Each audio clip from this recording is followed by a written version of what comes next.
లేడీస్‌లో 16 ఇంచుల కంటే ఎక్కువ ఉంటే గురకబెట్టినట్టే. సో, మగవాళ్ళలో ఇక్కడ 40 ఇంచెస్ కంటే ఈ బొడ్డు దగ్గర ఎక్కువ ఉంది అంటే గురకబెట్టే అవకాశాలు ఎక్కువ ఉన్నట్టే. వాళ్ళకి గనక అలర్జీ గానీ, ఆస్తమా గానీ, సైనస్ గానీ, బ్రాంకైటిస్ గానీ వాళ్ళ ఇంట్లో ఎవరికైనా ఇలాంటి లక్షణాలు ఉంటాయి. సో, వీళ్ళు గురకబెట్టేటటువంటి అవకాశాలు చాలా ఎక్కువ. సో, ఈ గురక వల్ల ఏంటి ఇప్పుడు ప్రాబ్లమ్ అంటే పక్కోళ్ళు నిద్రపోలేరు. పక్క రూమ్‌లోళ్ళు కూడా నిద్రపోలేరు. పక్క ఫ్లాట్ వోడు కూడా నిద్రపోలేరు ఒక్కోసారి. అంత విపరీతంగా గురకబెడతా ఉంటారు. తర్వాత ఈ గురకబెట్టేది పాపం వీళ్ళకి తెలవదు.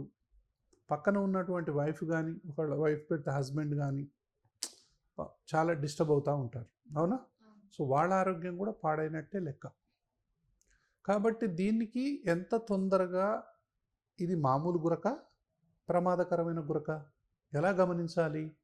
అంటే మామూలు గురక అంటే అలసి సొలసి మామూలుగా తెల్లవార్లు అంటుంటారు. అయితే అబ్స్ట్రక్టివ్ స్లీప్ యాప్నియా అంటాం. ఇది అంటే ఊపిరి స్తంభించిపోవటం. ఒక 10 సెకండ్ల కంటే ఎక్కువ ఒట్టిగానే అంటారు.